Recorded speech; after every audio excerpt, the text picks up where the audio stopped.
Russia's seventh-generation fighter jet is reshaping the future of air combat. Packed with next-level technology, it is drawing concern from military powers around the globe. With stealth capabilities, advanced weaponry, and unmatched agility, the jet is changing the rules of engagement, forcing nations to rethink their defense strategies and preparedness for the battles of tomorrow. How does this cutting-edge aircraft threaten global air dominance? And what does its rise mean for the future of warfare? Join us as we explore the technology behind the game-changing jet and its potential to disrupt the balance of power in the world. The Su-57 is Russia's newest fighter jet. Built by Sukhoi, it has two engines and special features that make it hard to detect on radar.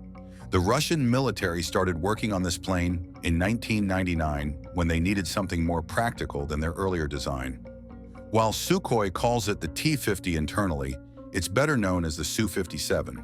It is a big step forward for Russia, as it is their first military plane built to avoid detection, and they plan to use its design as a blueprint for more stealth aircraft in the future. The Su-57 can do many jobs in one plane. It can fight other aircraft in the air, hit targets on the ground, and attack ships at sea. The plane is hard to spot on radar, can turn quickly in tight spaces, and flies fast without using extra fuel. Its computers all work together, and it can carry lots of weapons. The first test plane took to the sky in 2010. However, getting the design right proved challenging. The team ran into problems with how the plane was built and how its systems worked during testing. Things got worse when the very first plane meant for actual military use crashed before it could even be handed over. In 1979, the Soviets knew they needed better fighter jets ready to fly by the 1990s. They picked Mikoyan to handle this project, and the company started working on the MiG 1.44. Sukhoi was not chosen for this project, but they did not let that stop them. In 1983, they began their research to create cutting-edge fighter technology. This work led to their test plane, the S-32, which they later called the S-37 and finally the Su-47. What made this plane special was how its wings pointed forward instead of backward. When the Soviet Union fell apart, money dried up.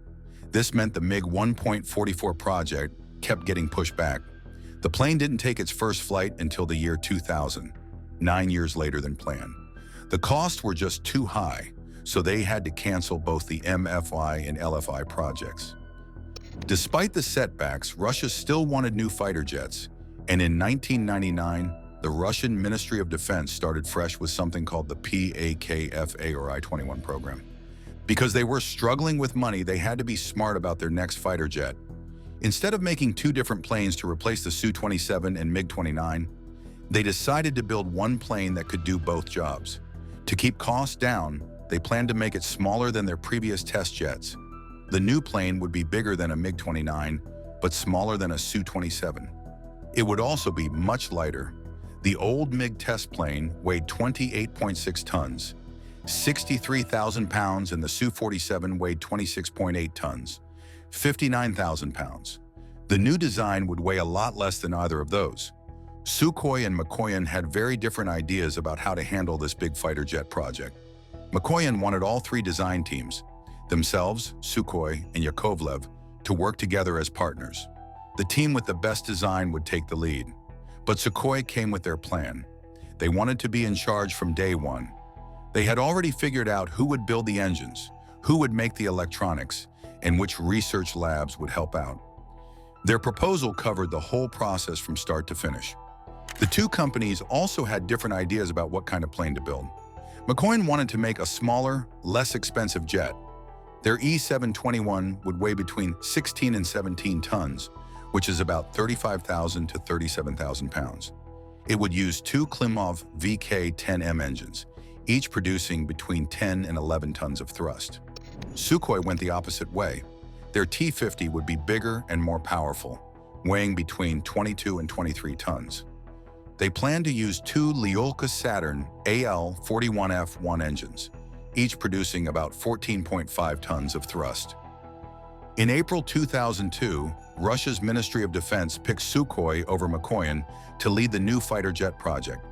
This wasn't just because of their good design, Sukhoi had proven themselves in the 1990s by successfully making different versions of their Su-27 jet and selling them to other countries. This success meant they had enough money to handle such a big project. The head of the Russian Air Force, Vladimir Mikhailov, said they planned to start test flights in 2007. Meanwhile, Mikoyan didn't give up.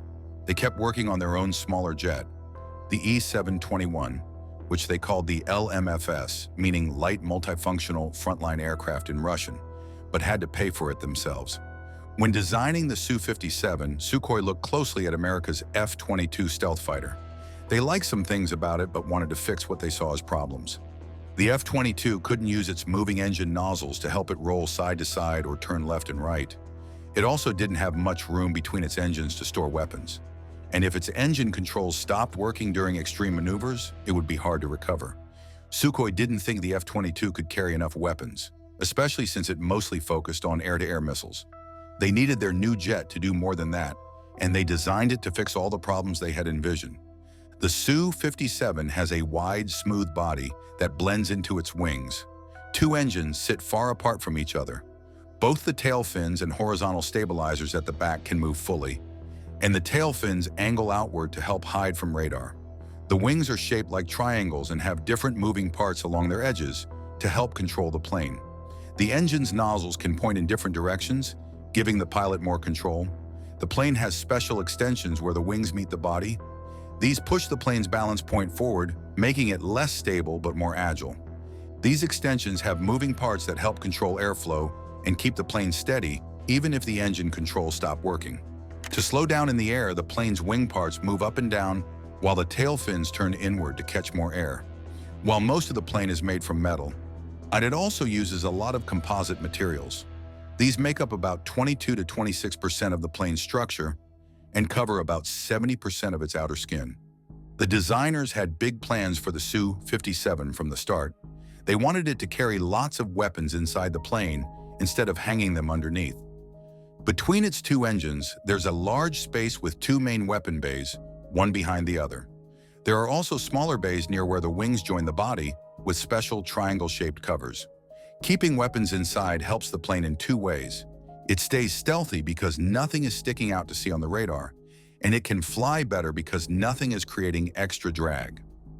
The Su-57 can move with incredible control in any direction, thanks to three main features: its naturally unstable design, which helps with control, its advanced KSU-50 flight control computer, and its angled engine nozzles that can point the thrust. These features let pilots safely perform extreme maneuvers, like the Pugachev's Cobra, where the nose points straight up while flying forward, or the Bell maneuver where the plane seems to hang in the air. The plane can even rotate in place without losing much height. The way it's built, along with its powerful engines, lets it reach twice the speed of sound. It can even fly faster than sound without using its afterburners, cruising at 1.3 times the speed of sound. This gives it a big advantage. Its weapons can reach farther than older fighters' weapons could. With its large fuel tanks, the Su-57 can fly at supersonic speeds for more than 930 miles, which is over twice as far as the older Su-27 could go. If pilots need to fly even farther, they can extend a probe to refuel in the air. The Su-57 is the first Russian military plane built to hide from radar. Think of it like hiding from a flashlight beam. The plane uses several tricks to avoid being seen. Just like the F-22, its edges are lined up in a way that makes radar bounce away instead of back to the source. The edges of the wings and control surfaces are set at careful angles, and even the skin panels have jagged edges, all to scatter radar signals in different directions. Instead of hanging weapons on the outside where radar can spot them, the plane keeps them tucked away inside. The antennas sit below the surface of the skin rather than sticking out. The plane's surface is also covered with special materials that soak up radar waves like a sponge, making it harder for radar to get a clear picture of the aircraft. When the plane's heat-seeking sensor isn't being used, it faces backward, and its backside is coated with radar-absorbing material. The engines could show up clearly on radar, like a bright spot, so the designers had to get creative. They lined the air intake tunnels with special radar-absorbing coating and made them curve like a snake. This helps hide the front parts of the engines. For the parts people can still see, They put a slanted metal grid in front, placed about 0.7 to 1.2 times the width of the tunnel away from the engine. It's the same trick used on the Boeing FA-18EF to make the engines harder to spot on radar. The whole plane is built with much tighter measurements than older Russian fighters. Think of it like building with Lego blocks. The pieces need to fit together perfectly with no gaps to keep the plane hidden from radar. By combining its special shape and radar-absorbing coating, the Su-57 is 30 times harder to spot on radar than the older Su-27. The Su-57 uses two special engines called AL-41F1s. Think of them as super-powered versions of older Russian jet engines. When running normally, each engine can push with a force of 9 tons. These engines have a smart computer brain that controls them automatically.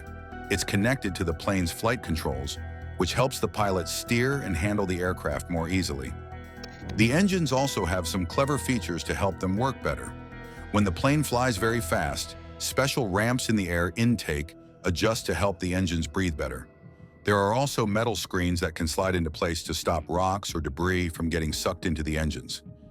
This is helpful when the plane needs to take off from rough airfields. But these engines have had some problems. Back in 2011, at an air show in Moscow, one of the planes had to stop taking off because its engine started having trouble. Later in 2014, the Indian Air Force said they were worried about how well these engines worked and how reliable they were. Russia is developing an improved Su-57 fighter jet. In the mid-20s, they plan to equip it with new AL-51F1 engines. These engines will be much more powerful, with 11 tons of thrust normally and 17 tons with afterburners. They'll also be more reliable, efficient, and cost less to maintain. To avoid detection, the engines will have a lower radar cross-section and give off less heat. Special materials in the front section and jagged exhaust nozzles help reduce their radar signature even further. So in a few years, the Su-57 should be stealthier, more powerful, and more dependable thanks to its cutting-edge engines. A big step up for Russia's most advanced fighter. In 2023, the engine makers started working on something different, a flat exhaust nozzle instead of the usual round one. They started testing it in late 2024. Since they had to make this new nozzle fit the existing plane, they designed it carefully so they wouldn't have to make big changes to the rest of the aircraft. Inside the Su-57's body, there are 4 hidden spaces to carry weapons. The 2 main spaces run down the middle of the plane, each about 4.4 meters long and 0.9 meters wide. 2 smaller triangle-shaped spaces sit on the sides, tucked under where the wings meet the body. To launch these weapons, the plane uses special racks made by a company called Vimpel. The main compartments have 2 kinds. One type can handle weapons up to 300 kilograms, while the stronger type can handle heavier weapons up to 700 kilograms. The side compartments use a different kind of rack to hold their weapons. The plane has room for 6 missiles to shoot down other aircraft. 4 bigger ones fit in the main weapon bays in the middle of the plane, while 2 smaller ones tuck into the side bays. For fighting other planes at medium distances, it uses the KR-77M missile. This is a better version of an older missile, with new features like a smarter radar seeker in the front and an improved motor that fires twice. For close-up fights, it uses the R-74M2 missile, which follows the heat from other aircraft. They made this missile skinnier so it could fit inside the plane's weapon bays. They are also working on a completely new short-range missile called the KMD to replace it someday. When the plane needs to hit targets far away, it can use an even bigger missile called the Izdeliye 810. This is an upgraded version of another missile, made shorter so it fits better inside the plane. The plane can carry 2 of these in each main weapons bay. If needed, it can also hang the older version of this missile on the outside of the plane. The pilot looks at 2 big screens that are 38 centimeters across and about the size of a laptop screen. These screens show all the important information, just like in the Su-35S.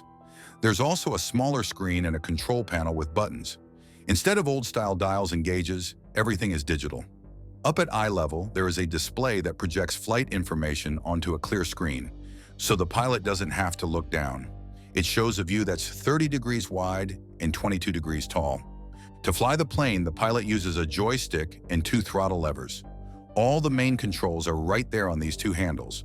The pilot can control most things without moving their hands away. The clear cover over the cockpit comes in two pieces. The back piece slides forward to close up. This cover has a special metal coating on it to help hide the plane from radar. The plane uses a Russian-made computer system to run everything, based on a chip called the 1890 VM8YA. One of the key goals for the Su-57 is to get all its electronics working together seamlessly. The fancy term for this is sensor fusion. When everything talks to each other, it makes the pilot's job a whole lot easier. They can see the full picture without having to juggle a bunch of different info. The plane's computer brain is called the Information Management System. It's the thing that keeps all the other systems in sync. The two big ones are the Sh-121 radio system and the 101KS atoll cameras and sensors. Sukhoi is handling the electronics integration in-house, which is a big job. The software has over 4 million lines of code. They're using fiber optic cables to keep everything connected. Russia's defense ministry shared some big news on Christmas Day 2020. They said the Su-57 had officially joined the Air Force. The first production planes were sent to a base in Lipetsk, in the southern military district. These initial jets will be used to figure out tactics, train crews, and put the Su-57 through its paces. They want to see how it performs day to day. The first unit set to fly the Su-57 full-time is the 23rd Guards Fighter Aviation Regiment. They are based out east, right next door to the factory. In May 2022, a couple of months into Russia's invasion of Ukraine, some Russian sources said they had sent Su-57s into the fight. The claim was that these stealth jets fired missiles at Ukrainian targets from long range, keeping well clear of Ukraine's air defenses. Then in June, the RIA Novosti news agency reported that 4 Su-57s had teamed up over Ukraine to hunt down and wipe out Ukrainian air defense systems. The Russians said this network of stealth fighters showed off the Su-57's radar-dodging tricks in a real combat situation. So if these reports are accurate, Russia's cutting-edge Su-57s have gotten a taste of combat in Ukraine. But just like the rest of the Russian Air Force, they're having to play it safe and keep their distance to avoid Ukraine's surprisingly tough air defenses. The Su-57 fighter jet is packed with cutting-edge tech that will make pilots' lives easier and help it sneak past enemy radars. The Russians are betting big on this plane, hoping it will give their Air Force a serious boost in the coming years. Thanks for watching. While you are still here, click on the link on your screen to check out another of our videos. See you there.